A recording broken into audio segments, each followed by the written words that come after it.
Good morning, good afternoon, good evening, wherever you are tuning in from around the globe.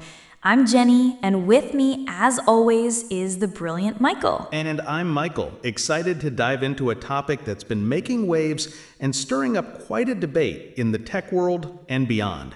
If you've been following the news, you might have caught wind of some very strong statements made recently. Absolutely, Michael. We're talking about US President Donald Trump's unequivocal warning to American tech giants. He's essentially telling them, stop building in China and stop hiring in India. It's a bit of a twist, isn't it? Especially when you consider the global economy. It certainly is, Jenny, and it sparked a huge conversation about globalization, national loyalty, and the future of tech. Trump, speaking at an AI summit, was pretty blunt.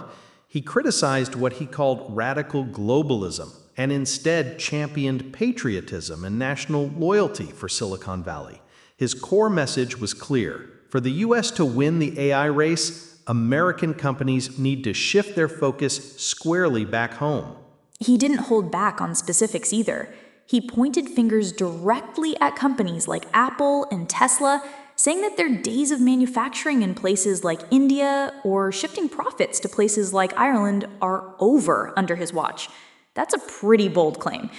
It makes you wonder, is this a stroke of genius, or is he just, a little bit out there? That's the million-dollar question, isn't it, Jenny? On one hand, you have the argument that it's a strategic move to boost domestic jobs and national security, especially in critical areas like AI, where competition with nations like China is heating up. He followed his statements by signing 3 executive orders to increase AI spending, clearly driven by concerns over China's advancements in the field.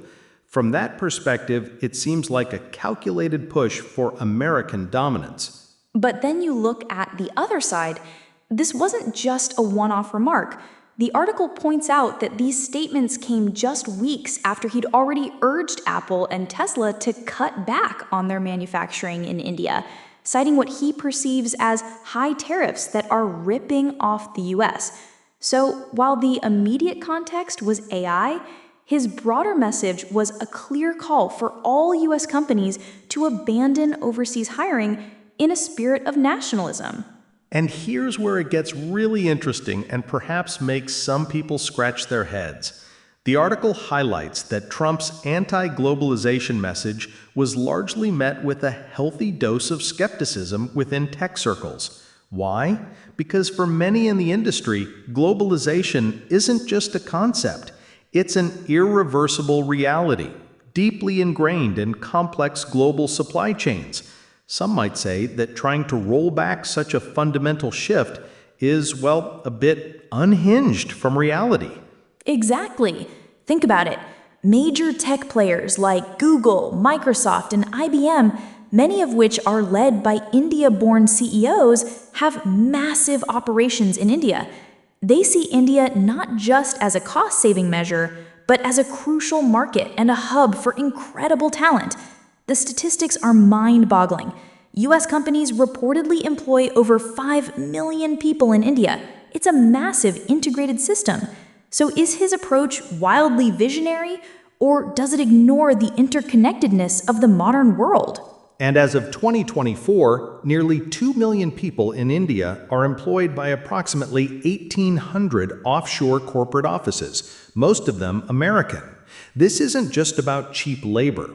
It's about leveraging talent and skill sets that are, frankly, scarce in the US. So telling these companies to just pull out is a monumental ask, with potentially massive economic and operational consequences. It's a gamble for sure, a brilliant one or a risky one that's out of touch with reality. We leave that for you to decide. It really makes you wonder about the feasibility and the impact of such a directive on both the US and global economies. Will companies truly shift their strategies en masse, or will they find ways to navigate these pressures while maintaining their global presence? It's a high-stakes game. It certainly is, Jenny, and that brings us to something very important, dear listeners. If you're enjoying this deep dive into the world of tech and policy, please take a moment right now to subscribe to the Daily Dose of Delight podcast and click that bell button. That way, you'll never miss an episode and you'll stay connected with all our latest discussions. Your support truly helps us bring you more delightful and insightful content. And speaking of insights, we'd love to hear your thoughts on this topic. Do you see President Trump's statements as a brilliant strategic move to bring jobs back home and secure America's lead in AI? Or do you think it's a drastic, perhaps even mad, oversimplification of a complex global economy? Absolutely. We thrive on your engagement.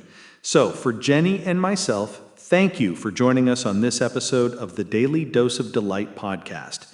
Don't forget, if you haven't already, make sure to subscribe and click that bell button so you're always updated when a new episode drops. It's been a pleasure sharing this time with you all. We'll be back soon with another dose of delight and a fresh topic to explore.